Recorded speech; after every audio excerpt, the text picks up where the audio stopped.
tayo'y magpatuloy pa sa Belen.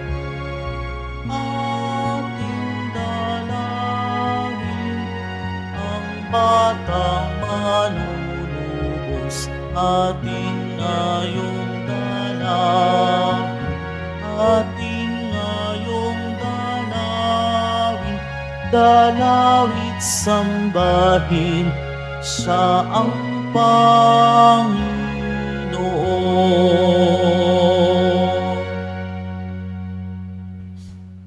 Sa ngalan ng Ama at ng Anak at ng Espiritu Santo, Amen. sumainyo ang Panginoon. At sumaiyo rin.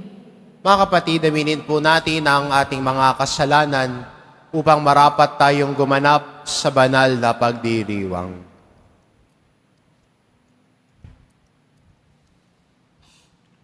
Inaamin ko Sa makapangyarihang Diyos at sa inyo mga kapatid, na lubha akong nagkasala sa isip, sa salita, sa gawa at sa aking pagkukulang. Kaya isinasamo ko sa mahal na Birheng Maria, sa lahat ng mga anghel at mga banal, at sa inyo mga kapatid, na ako'y panalangin sa Panginoong ating Diyos. kaawaan tayo ng makapangyarihang Diyos. Patawarin tayo sa ating mga kasalanan at patnubayan tayo sa buhay na walang hanggan. Amen. Panginoon, kaawaan mo kami. Panginoon, kaawaan mo kami. Kristo, kaawaan mo kami. Kristo, kaawaan mo kami. Panginoon, kaawaan mo kami. Panginoon, kaawaan mo kami.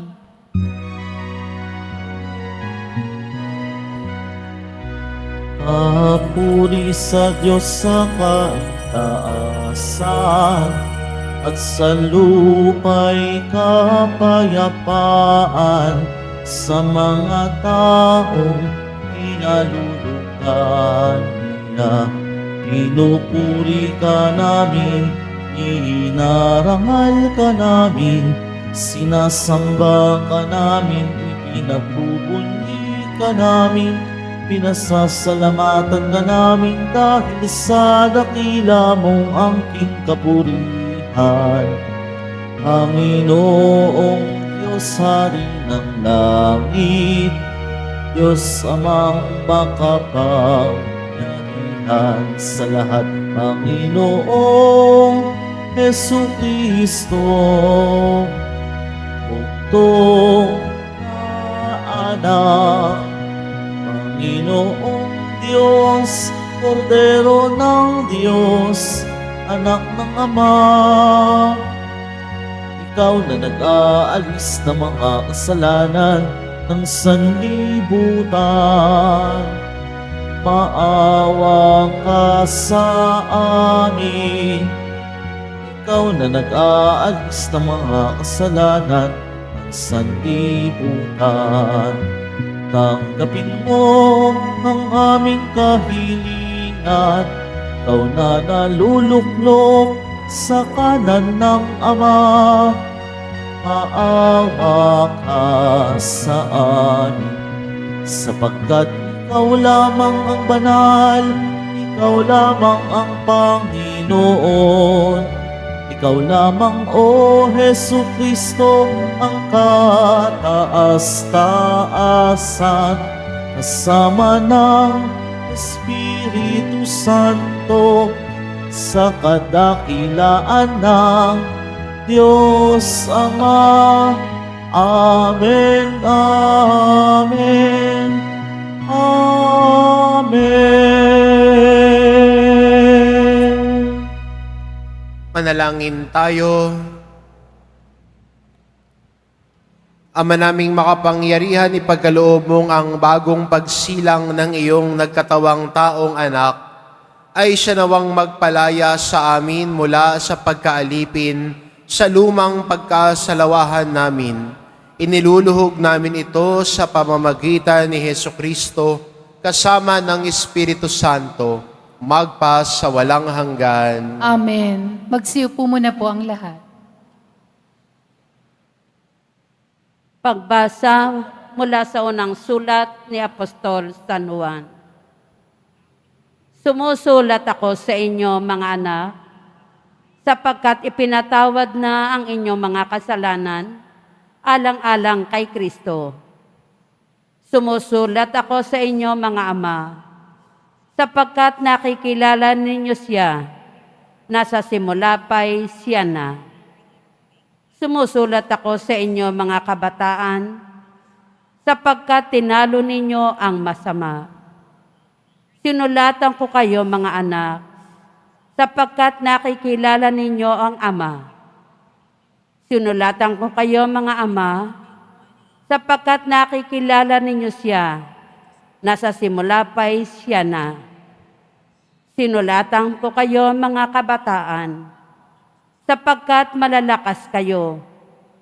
Nananatili sa inyo ang salita ng Diyos, at tinalo ninyo siya, ang masama. Huwag ninyong ibigin ang sanlibutan o ang mga bagay sa sanlibutan.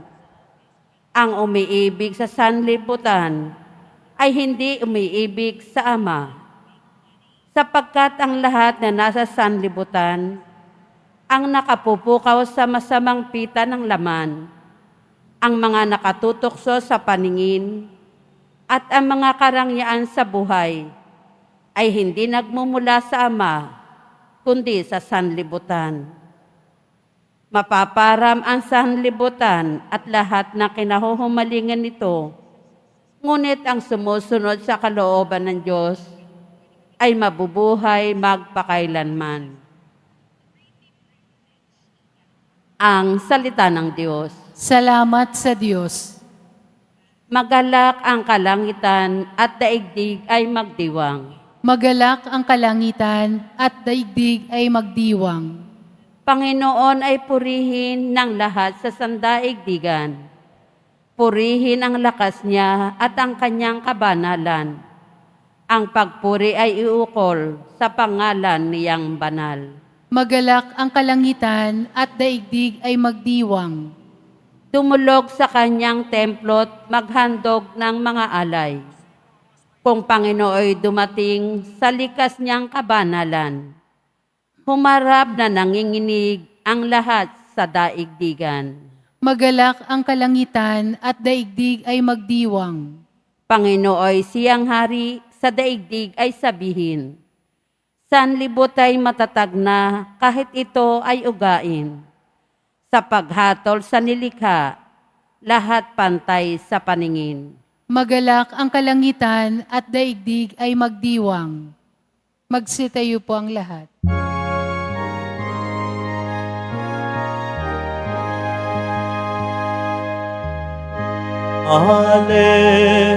Hallelujah, Hallelujah, Hallelujah, Hallelujah.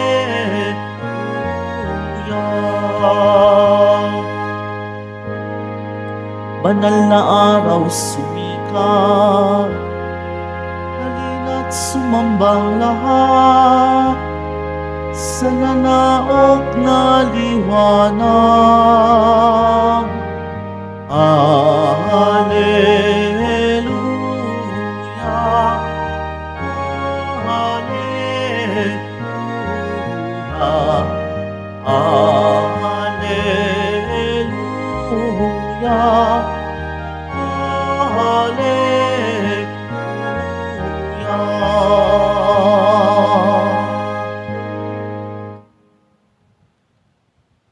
Sumainyo ang Panginoon, At sumaiyo rin. ang mabuting balita ng Panginoon ayon kay San Lucas. Papuri sa iyo, Panginoon.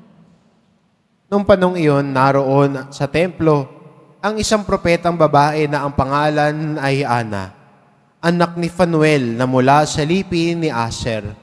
Siya ay napakatanda na. 7 taon lamang silang nagsama ng kanyang asawa at siya ay nabalo. At ngayon, 84 na taon na siya. Lagi siya sa templo at araw-gabi sumasamba sa Diyos sa pamamagitan ng pag-aayuno at pananalangin. Lumapit siya ng oras ding iyon at nagpasalamat sa Diyos. Nagsalita rin siya tungkol kay Jesus sa lahat ng naghihintay sa pagpapalaya ng Diyos sa Jerusalem. Nang maisagawa na ng mga magulang ni Jesus ang lahat ng bagay ayon sa kautusan, bumalik na sila sa kanilang bayan sa Nazaret, Galilea. Ang batang si Jesus ay lumaking malakas, marunong at kalugod-lugod sa paningin ng Diyos. Ang mabuting balita ng Panginoon. Pinupuri ka namin, Panginoong Heso Kristo. Magsiupo na po ang lahat.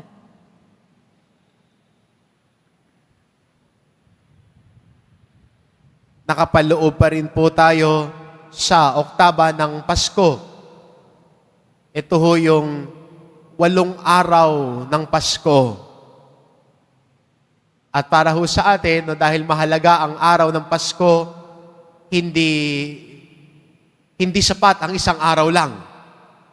Aminin din natin, tayo mga Pilipino, hindi nga isang linggo. Gusto natin buwan. Kaya pagdating ng September, nagpapatugtog na ng Christmas carols. Sa totoo lang ho, meron po kaming staff dito. September 1 ho, nagtataka ako, pagpasok ko ng opisina, bakit naririnig ko yung boses ni Jose Marichan? Akala ko nasa mall ako. Yun pala, nakisakay na pag September 1 ay Christmas season na. Kaso nga lang, aminin natin, pagkatapos ng December 25, tinatapos na natin. Pero sa totoo lang, nagsisimula pa lang talaga tayo. At sa mata ng simbahan, at sa tingin ng liturhiya, hindi sapat ang isang araw, kaya 8 days ang oktaba ng Pasko. At hindi lang ho oktaba, panahon ng Pasko na natatapos sa kapistahan ng pagbibinyag ni Jesus. Kaya maganda makita natin, Pasko pa, Father? Abay, oo. Nagsisimula pa lang tayo. Pero maganda sa ating pagninilay na yung araw na hinihintay, tulad ni Ana sa ating ebanghelyo, hinintay ang pagdating ng Mesiyas. Marunong maghintay. At ang tao marunong maghintay, kung titignan natin ang mga ebanghelyo at ang Biblia, sa mga kwento nito, pinagpapala ng Diyos ang tao na umaasa sa Kanya. At ang taong umaasa sa Diyos, marunong maghintay. A person who hopes in the Lord knows to wait for the fulfillment of His promises. At alam naman natin, no, ang Diyos natin ay hindi paasa. Kundi ang Diyos natin ay ugat ng pag-asa. Na sa kabila man ng sa tingin natin, when things do not go as we planned or as we hope for, we put our hope in the Lord. Siya na gumagabay sa atin. Kaya si Ana, marunong maghintay, naging mapagpasensya sa paghihintay kasi alam niya at meron siyang pag-asa na ang Diyos tutuparin ang kanyang pangako. Sa buhay mo din ba? Magandang itanong yan. Can I hope on the promises of the Lord? Can I hope on the Lord na kahit na sa paningin ko, ang gulo-gulo ng lahat, may mga disappointments na kinakaharap, can I put my hope in the Lord and trust in Him all the more? Kaya ko bang umasa sa Diyos? Kaya ko ba na ilapag ang buhay ko sa Diyos? O mas gusto natin, tayo yung nakakontrol. Tayo yung nasusunod. Ang Diyos susunod sa atin. Ang Diyos ang babalin sa gusto natin. Sa paglago natin sa pananampalataya, marunong tayo magtiwala sa Diyos sa paglago natin sa pananampalataya, marunong tayong maghintay sa kaganapan ng plano at pangako ng Diyos para sa atin. Tulad ni Ana, naghintay. Naghintay, nanalangin, nag-ayuno, itinalaga ang sariling buhay para sa Diyos sa paglilingkod niya sa templo. Hinambing nga sa atin ang Ebanghelyo, siya'y 7 taon lamang nung 7 taon sila nagsama ng kanyang asawa bago siya nabalo. At pagkatapos noon, naghanap pa ba ng iba? Hindi na. Dahil natagpuan na niya sa Diyos ang kaganapan ng kanyang buhay. At dahil natagpuan niya sa Diyos, may pag-asa sa Diyos. Kaya maganda rin para sa atin, no? Sa paglakbay natin sa panahong ito ng Kapaskuhan at sa paglalakbay din natin ng hubileyong ito, ang hubileyo ng pag-asa. Sana tulad ni Ana, matagpuan natin ang ating pag-asa sa Diyos. Siya na hindi nagkukulang. Siya na puspos magbigay. Siya na hindi nagdi-disappoint o nagpapaasa sa atin. God fulfills His promises in His own time. Not our time, His time. Kaya, sa taong umaasa sa Diyos, marunong tayo maghintay. Marunong manalig. That the Lord will fulfill His promises at the proper time and season. Amen. Magsitayo po ang lahat.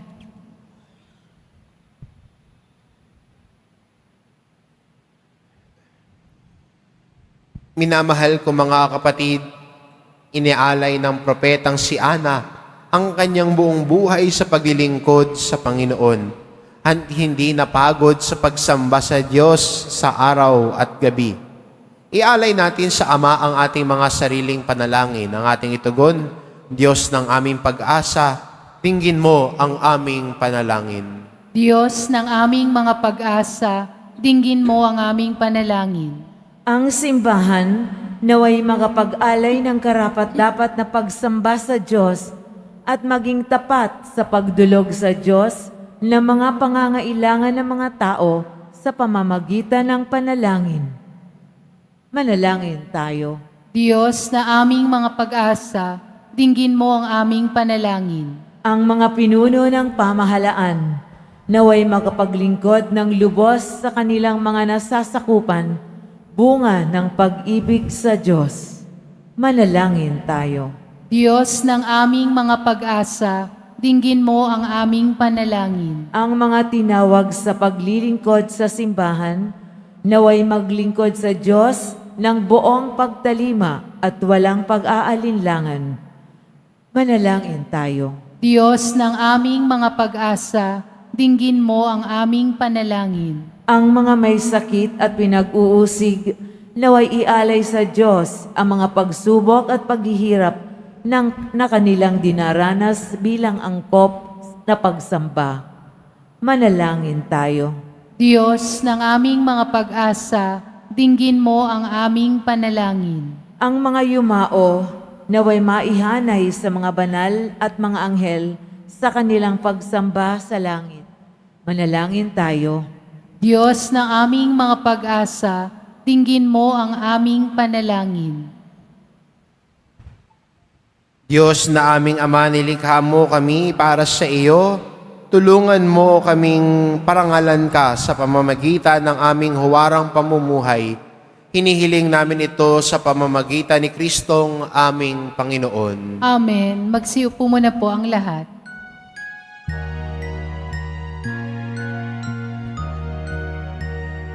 Ako ay isang batang pastor na patungo sa Belen.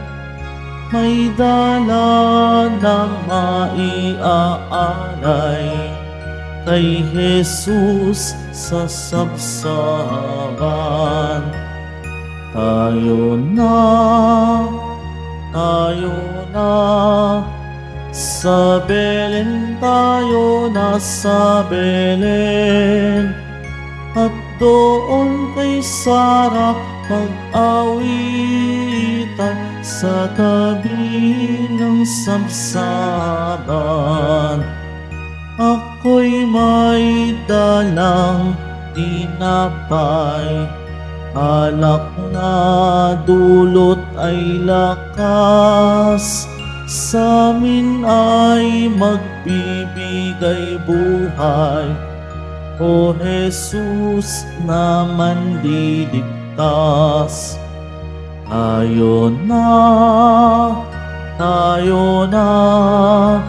sa Belen tayo na sa Belen, at doon kay Sarap mag-awitan sa tabi ng sabsaban. Magsitayo po ang lahat. Manalangin kayo mga kapatid, upang ang paghahain natin ay kalugdan ng Diyos amang makapangyarihan.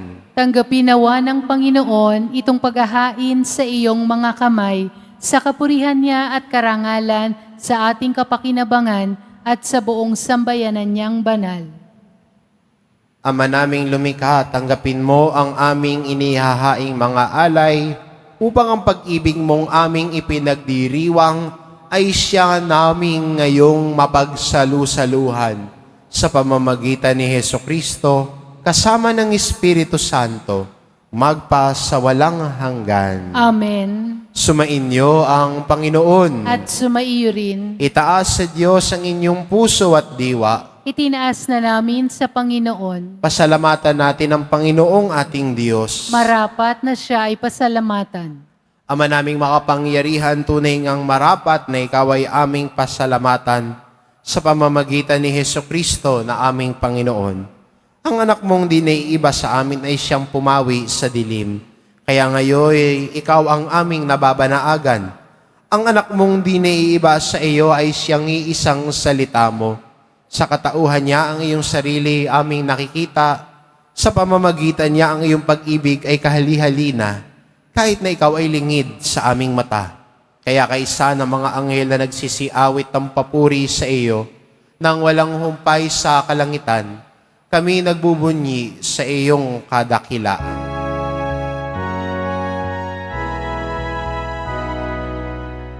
Santo, Santo, Santo, Panginoong Diyos ng mga hukbo,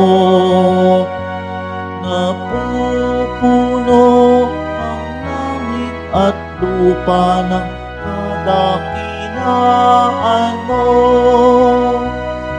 Hosana, Hosana sa kaitaasan. Hosana, Hosana sa kaitaasan. Pinagpala ang naparirito sa ngalan ng Panginoon.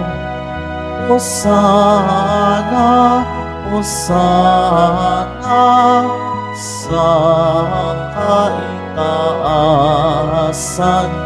Hosana, Hosana sa kaitaasan. Magsilud po ang lahat. Ama naming banal, ikaw ang bukal ng tanang kabanalan, kaya't sa pamamagitan ng iyong Espiritu gawin mong banal ang kaloob na ito, upang para sa amin maging katawan at dugo ng aming Panginoong Hesukristo. Bago niya pinagtiis ang kusang loob na maging handog, hinawakan niya ang tinapay, pinasalamatan kanya. Pinagati-hati niya iyon, iniabot sa kanyang mga alagad at sinabi, "Tanggapin ninyong lahat ito at kanin. Ito ang aking katawan na ihahandog para sa inyo."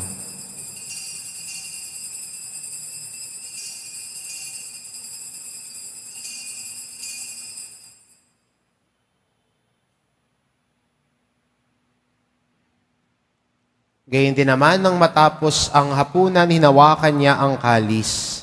Muli kanyang pinasalamatan. Iniabot niya ang kalis sa kanyang mga alagad at sinabi, "Tanggapin ninyong lahat ito at inumin ito ang kalis ng aking dugo, nang bagot walang hanggang tipan. Ang aking dugo na ibubuhos para sa inyo at para sa lahat, sa ikapagpapatawad ng mga kasalanan. Gawin ninyo ito sa pag-alala sa akin."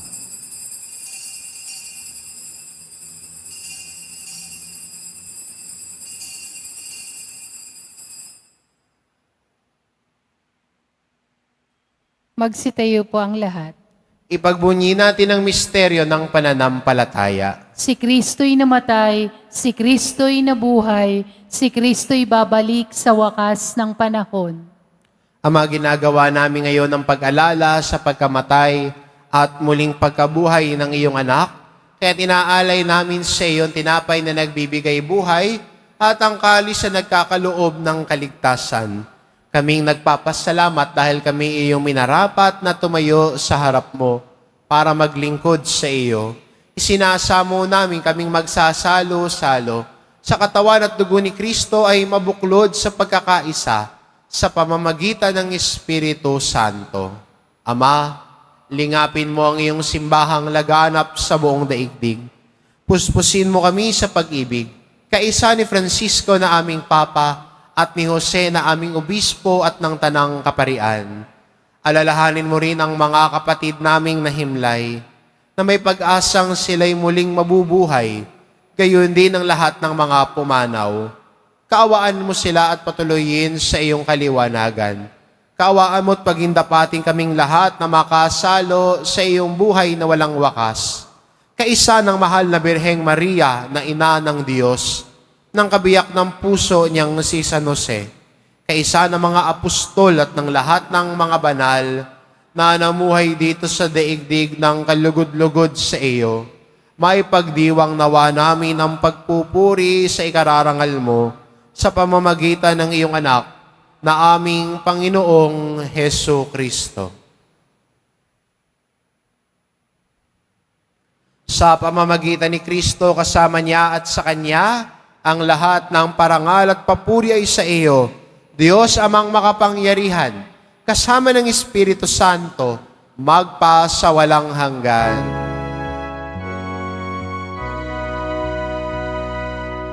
Amen. Amen. Amen.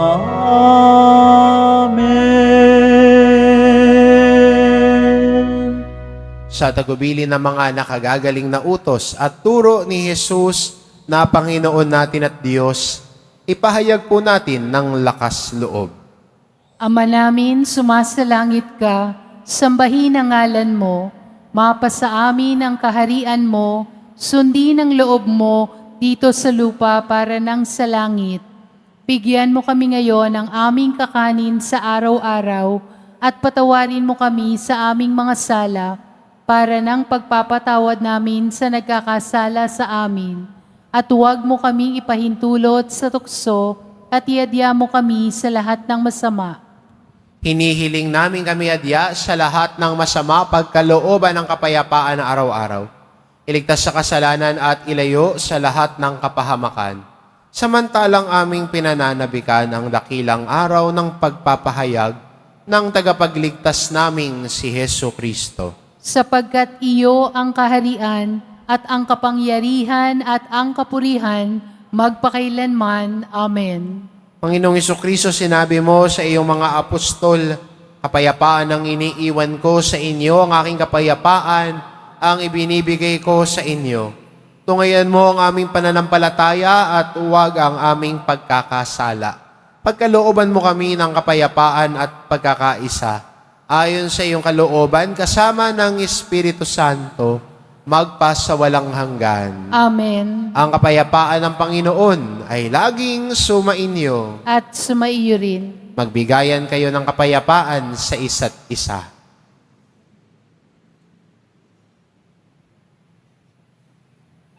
Kordero ng Diyos na nag-aalis ng mga kasalanan ng sanlibutan, maawa ka sa amin. Kordero ng Diyos na nag-aalis ng mga kasalanan ng sanlibutan, maawa ka sa amin. Kordero ng Diyos na nag-aalis ng mga kasalanan ng sanlibutan, ipagkaloob mo sa amin ang kapayapaan. Magsilihod po ang lahat.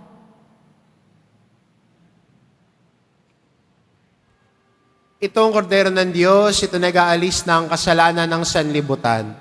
Mapalad ang mga inaanyayahan sa kanyang piging. Panginoon, hindi ako karapat-dapat na magpatuloy sa iyo, ngunit sa isang salita mo lamang ay gagaling na ako.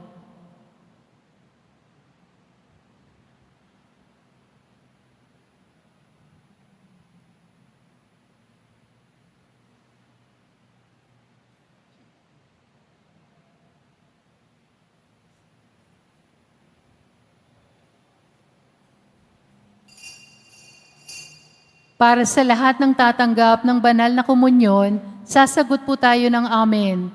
Pagkasabi ng pari o ng lay minister ng katawan ni Kristo, at isubo agad sa bibig bago mali sa harapan ng pari o lay minister. Sumunod po tayo.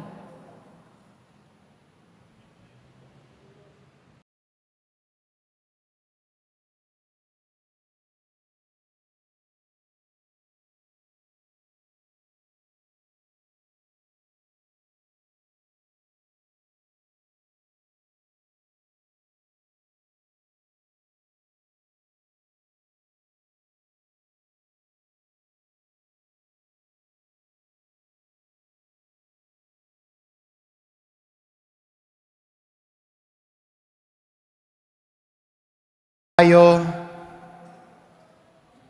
Ama naming mapagmahal, ang ipinagkaloob mong aming pinagsaluhan ay makapakinabang nawa namin araw-araw upang sa pagtanggap namin sa iyong ibinigay, kami pagindapating maging hain sa iyo kailanman sa pamamagitan ni Hesukristo kasama ng Espiritu Santo magpa sa walang hanggan. Amen. Sumainyo ang Panginoon. At sumaiyo rin. Mahal na pong Isus Nazareno, inihayag mo sa pamamagitan ng krus ang walang maliw na pag-ibig ng Diyos sa sangkatauhan. Pakinggan mo ang kahilingan ng iyong angkan, lalo na para sa mga nangangailangan ng iyong tulong at awa. Makamtanawa namin ang iyong kasagutan na may utang na loob na tinatanaw. Basbasan din po ninyo itong mga imahen at dasalan upang lalo kaming manalangin at magtiwala. Sa pamamagitan ng bendisyon na ito, naway lalo kaming maging mapaglingkod. Masunurin at tapat sa iyo na aming maluwalhating Panginoon, magpa sa walang hanggan. Amen. At pagpalain kayo ng ating mapagmahal na Diyos, ang Ama, at ang Anak, at ang Espiritu Santo. Amen. Umayo kayo, taglay ang kapayapaan ng poong Jesus Nazareno. Salamat sa Diyos.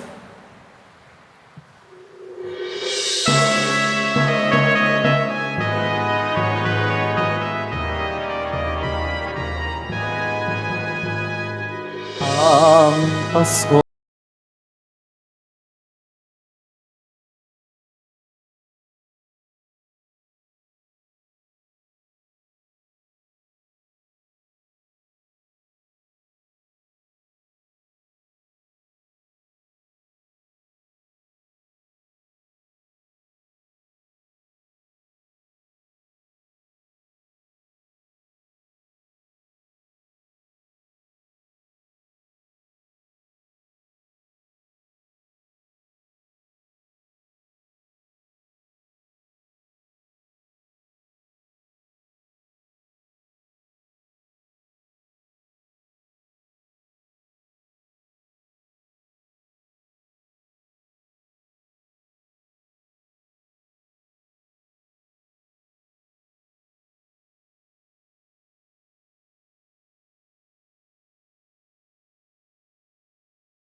ligaya.